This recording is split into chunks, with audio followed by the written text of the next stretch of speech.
जय हिंद जय भारत। मैं सुभाष कुमार मिश्रा आप सभी का स्वागत करता हूं कृष्णा एजुकेशन के लेक्चर नंबर 54 में। हम लोग डिस्कस कर रहे थे how to solve the numerical and find the numerical on the trusses and find the load on the member with the help of the method of joint as per discuss in the part 8 में हम एक numerical को discuss कर रहे थे और उसके ऊपर लोड उसी न्यूमेरिकल को मैं कंटिन्यू करता हूं और उसके ऊपर बात करता हूं। Just like this is a numerical जहां पे मैंने कहा था कि इस मेथड को आपके इसमें हर मेंबर में पे आपको लोड को फाइंड आउट करना है। तो हम लोगों ने क्या किया था कि पार्ट 8 में हम लोगों ने इसको ज्वाइंट ए ज्वाइंट पे और डिड ज्वाइंट पे लोड को कैलकुलेट करना सीखा था। इससे पहले मैं आपको थोड़ा सा आइडिया दे दूं क्योंकि जो लोग इसको तुरंत पार्ट 9 लेक्चर देख रहे हैं तो उनको नहीं समझ में आएगा एक भी टॉपिक। तो आप शुरुआत से देखेंगे तो समझ में आएगा कि आपको कहां से मैंने न्यूमेरिकल स्टार्ट किए हैं, कैसे ट्रसेस के न्यूमेरिकल। लेकिन ट्रसेस के न्यूमेरिकल सॉल्व करते वक्त आपको बेसिकली ध्यान देना होता है कि पहला स्टेप है कि आप उसके रिएक्शन को निकालिए। रिएक्शन कैसे निकालेंगे, वही चीज है। आप equilibrium condition, all the moment is equal to zero, horizontal component is equal to zero and vertical force, किसी भी मेंबर में लगने वाले सारे। तो यहां पे इसकी रिएक्शन कैसे निकालेंगे, इसकी रिएक्शन निकालने के लिए आपको क्या करना है। तो इसकी रिएक्शन निकालने के लिए आपने तुरंत लगाया टेकिंग मूवमेंट अबाउट ए के अबाउट मूवमेंट लेना है। सो इट्स मीन हमें यहां पे मूवमेंट ये हम डिस्कस कर चुके थे लेक्चर में, इसलिए मुझे ज्यादा नहीं इसको करना है इस बार। M A is equal to zero और मूवमेंट लेना मैं बार बार नहीं बताऊंगा, आपको आता है। ए के अबाउट मूवमेंट लेना है तो आपको पहले डिस्टेंस निकालनी पड़ेगी। आपको डिस्टेंस निकालने के लिए आपको बड़ा इजी है, ये 6 है तो ये 3 है तो ये 1.5 है, ये कितना हो जाएगा 1.5, और ये भी कितना हो जाएगा 1.5। आप मूवमेंट निकाल सकते हैं। सो आर डी इंटू सिक्स कौन सा, एंटी क्लॉकवाइज। 2 इंटू 1 ये कौन सा है, क्लॉकवाइज। ये कौन सा देगा, क्लॉकवाइज। तो क्लॉक एंटी क्लॉकवाइज एक तरफ और क्लॉकवाइज एक तरफ। 2 इंटू 1.5 क्यों, ये जब 6 है तो पूरा कितना 6 और 6 6 का आधा 3 का आधा 1.5 क्योंकि आधे से गिर रहा है 2 का, तो 2. इसके बाद आपका कौन सा मिला, 4 कितने से जा रहा है 4.5 क्योंकि 3 और 1.5 इसमें और करेंगे तो 4.5, टोटल कितना हुआ 21। तो आप ये अब, और ये वाली कौन सी रिएक्शन है, ये रिएक्शन है आपका वर्टिकल फोर्स की। तो vertical force is equilibrium condition, horizontal कोई कंपोनेंट फोर्स है नहीं इसलिए हमने नहीं लगाया। अब सेकंड स्टेप हम लोग कैसे, तो हमें आरडी और आरए की वैल्यू मिलाई।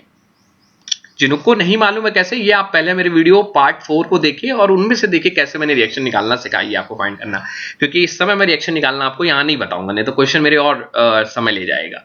सो अब मुझे क्या करना है, अब मुझे हर ज्वाइंट पे बढ़ना है। तो मैं एक ज्वाइंट को कंसीडर करता हूं, ज्वाइंट ए को लेता हूं, फ्री बॉडी डायग्राम। तो ज्वाइंट ए को बेटा जब मैं लूंगा तो मुझे क्या पता चलेगा, क्या क्या दिखेगा ए पे खड़े होके। ए पे खड़े होके हमें बी तो नहीं दिख रहा होगा, लेकिन बी की तरफ से एक लाइन आती हुई दिख रही है, तो एक लाइन ये। अच्छा, बी की तरफ का एरो हमने कंप्रेसिव लिया है, ए पे खड़े होके कंप्रेसिव लग रहा है और ए से ये टेंसाइल लग रहा है।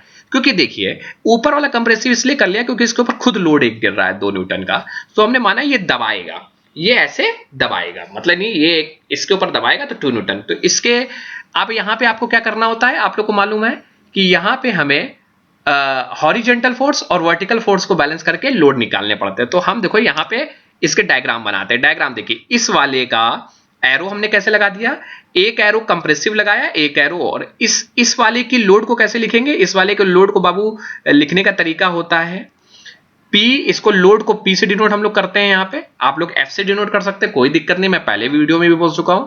P और जिस मेंबर पे निकालना है उसका नाम लिख देते हैं AB। सो इसके 2 कंपोनेंट आएंगे, उन कंपोनेंट को तोड़ने का तरीका मैंने ये बता दिया। एक कंपोनेंट आएगा कॉस, क्योंकि ये 60 है तो ये वाला कितना बनेगा 60, तो PAB cos 60 degree, PAB sin 60 degree. Arrow देखिए, एरो ये बाहर की तरफ है तो सारे एरो यहां पे बाहर की तरफ लगेंगे। और दूसरे वाले का क्या आएगा, तो आप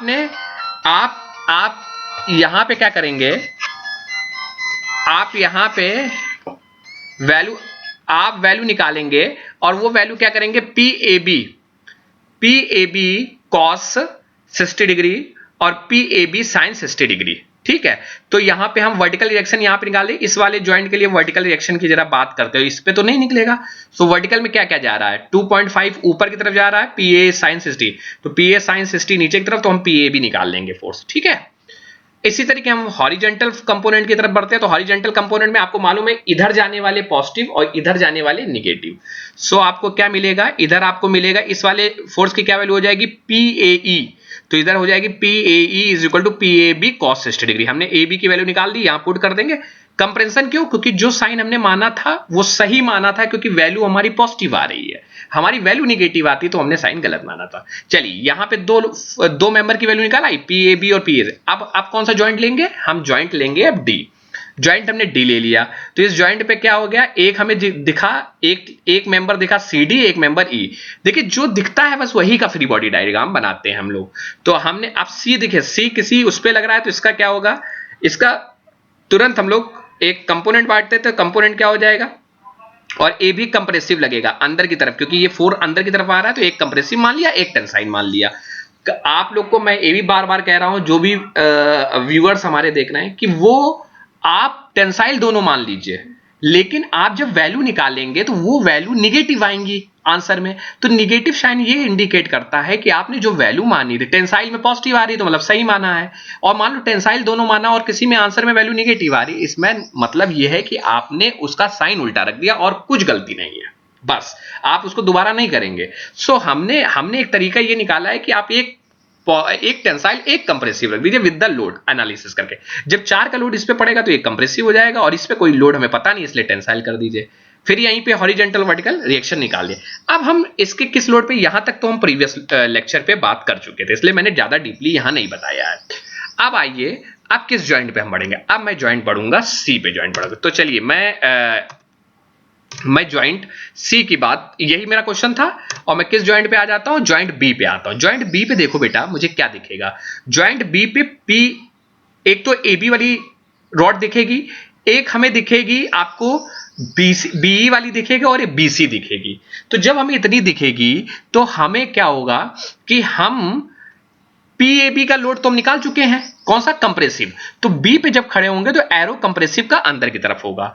अब ये वाला हमें BE वाला लोड हमें मालूम नहीं है, तो BE वाले लोड को हम बाहर की तरफ ले लेंगे, और ये BC वाला आप चाहो तो टेंसाइल ले लो, बाहर की तरफ एरो ले लो, या अंदर की तरफ ले लो। तो मैंने अंदर की तरफ मान लिया है, ठीक है। ये हम फिर से कह रहे हैं, जो भी व्यूअर्स देख रहे हो, तो आप लोग बाहर मानिए अंदर मानिए, बस आपका वैल्यू जो आएगी, टेंसाइल माना है, वैल्यू मान लो निगेटिव आ रही है, तो आपने साइन उल्टा ले लिया, ठीक है। अब जरा मैं इसके कंपोनेंट को बांटता हूं, तो एक कंपोनेंट इसका क्या आएगा, PBE। बी मतलब क्या है, force in BE cos 60 degree, क्योंकि ये 60 है तो ये 60 हो जाएगा, तो 60 डिग्री, और PBE sin 60 डिग्री।